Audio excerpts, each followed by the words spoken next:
क्षय रहित होना चाहिए वो चावल। तो जैसा कि माताएं बहनें इस बात को कृपया ध्यान दें कि आप अगर अपने भाई को अगर आप रक्षा अगर लगा रही हैं और ऊपर से और साथियों, जैसा कि आप देख रहे हैं आज हमारे साथ श्री संतोष कुमार तिवारी जी हैं। वैसे तो इनको किसी पहचान की ज़रूरत नहीं है, फिर भी हम इनसे ही जानने का प्रयास करेंगे कि संतोष भैया आखिर में हैं क्या और करते क्या।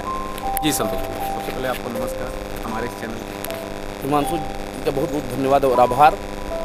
जी, तो संतोष भैया जैसा कि हम जानना चाहते हैं कि आप कभी कभी राजनीति में भी बहुत इंटरेस्ट लेते हैं, कभी कभी आप ज्योतिषाचार्य में भी बहुत इंटरेस्ट लेते हैं, आप पूजा पाठ भी बहुत अच्छा कराते हैं। आप किस चीज़ में सबसे ज़्यादा आपकी रुचि है? हमारा मेन वैदिक परंपरा को आगे बढ़ाना और सनातन धर्म के उत्थान की बात करना, कि जिससे सनातन धर्म ऊंचाई पे जाए और सनातन धर्म का ध्वजा लगातार लहराता रहे, वही मेरी कामना है। जैसा कि आपने वैदिक परंपरा की बात की, तो कल हमारे भारत में रक्षाबंधन का बहुत महत्वपूर्ण त्यौहार है जो कि भाई बहन के प्रेम को दर्शाता है। तो आप परंपरा की बात किए हैं, तो आप कृपया इस बात को समझाने का प्रयास करें कि ये जो रक्षाबंधन का त्यौहार है ये क्यों मनाया जाता है। क्योंकि बहुत से लोग हैं जिनके मन में एक क्वेश्चन होता है कि हुमायूं को कोई किसी ने राखी भेजा और उसकी रक्षा के लिए हुमायूं ने अपनी सेना को लगाया, तो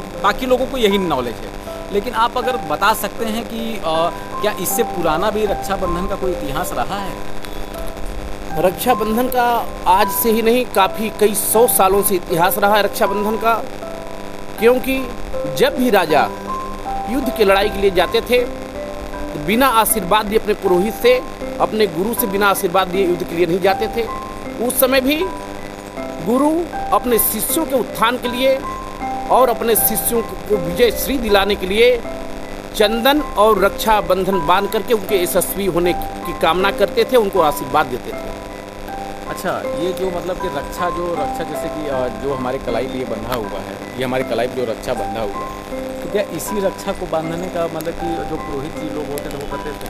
हाँ, यही रक्षा है जो खाली मात्र एक कच्चा सूत नहीं होता, ये रक्षा और व्यक्ति का रक्षा करता है। उस कामना से लोग और पुरोहित से लेकर के पहले काफ़ी दिनों पहले ब्राह्मण ही अपने जजमान को अभी भी बांधते हैं, इसलिए रक्षा विधान करते हैं और रक्षा बांधते हैं कि मेरे जजमान का कल्याण हो। एक क्वेश्चन तो सही बात है कि एक विषय है जो कि सबसे बढ़िया है। बहुत से जगह ऐसा होता है कि कितने लोग होते हैं कि उनकी बहनें नहीं होती, तो क्या बहनें न होने के दशा में वो रक्षा किससे बंधवा सकते हैं? ये विषय अगर व्यक्तिगत बहन नहीं रहती हैं तो उसमें ब्राह्मण की भूमिका होती है। ब्राह्मण भी अगर उनके बहन के स्थान पे और मंत्र पढ़ करके और उन्हें बांधते हैं और उनके आयु की कामना करते हैं। तो जैसा कि इसमें एक विषय होता है कि रक्षा बंधन, तो रक्षा बंधन का अभिप्राय किससे है? भाई के रक्षा से है या बहन के रक्षा से? मेन बहन के रक्षा से, इसलिए क्योंकि रक्षा विधान में जो राखी का त्यौहार जो है परंपरा हमारा है भारत में, तो ये परंपरा है कि जो बहन होती है हर वक्त अपने भाई के लिए कामना करती है कि मेरा भाई यशस्वी रहे, दीर्घायु रहे और उसका पूरा परिवार दीर्घायु हो। अच्छा, यही कामना मतलब आप ये कहना चाहते हैं कि जो पुराने समय में जो क्षत्रिय लोग और ब्राह्मण जो क्षत्रियों को रक्षा बांधते थे,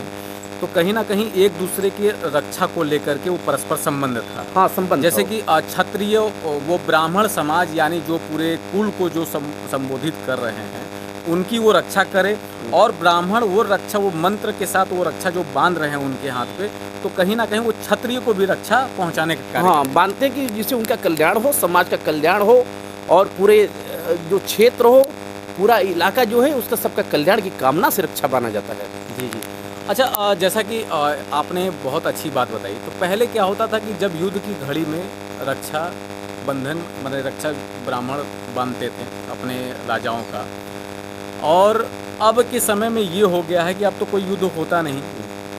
ये ऐसा कौन सा तिथि होता है कि जिस मुहूर्त में ही रक्षा बंधन बांधने का कार्य किया जाता है? कृपया आप उस को क्लियर कीजिए।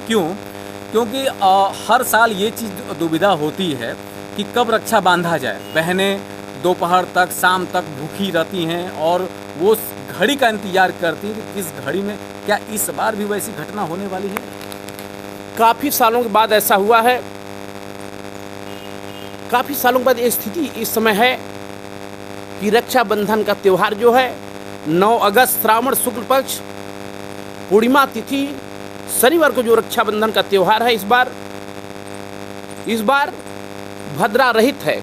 अच्छा, मतलब इस बार भद्रा नहीं है? मतलब सुबह से ही बहन अपने भाई को रक्षा बांध सकती है, इसलिए कि 8 अगस्त को ही 1:42 से पूर्णिमा तिथि प्रारंभ हो जा रही है, जो तिथि 9 अगस्त को दोपहर को 1:24 तक रहेगा।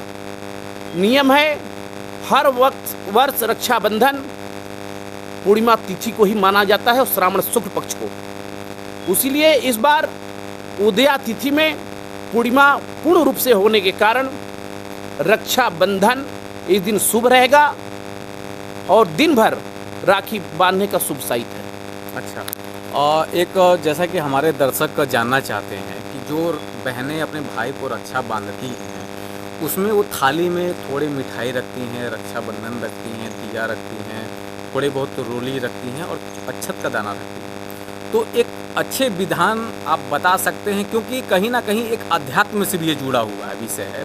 तो आप अगर अध्यात्म की तरफ अगर जाने का प्रयास कीजिए तो आप उस अच्छे विधि को बताइए कि जिस विधि से बहनें अपने भाइयों को राखी बांधें और भाई की रक्षा बहन करे और बहन की रक्षा भाई करे, ऐसा कोई विधान बताइए। विधान तो सबसे सरल है और बहुत अच्छा विधान है, क्योंकि जब बहन अपने भाई की रक्षा विधान करती हैं तो थाली में अक्षत होता है, पुष्प होता है, गंध होता है और दीप की बाती होती है साथ में।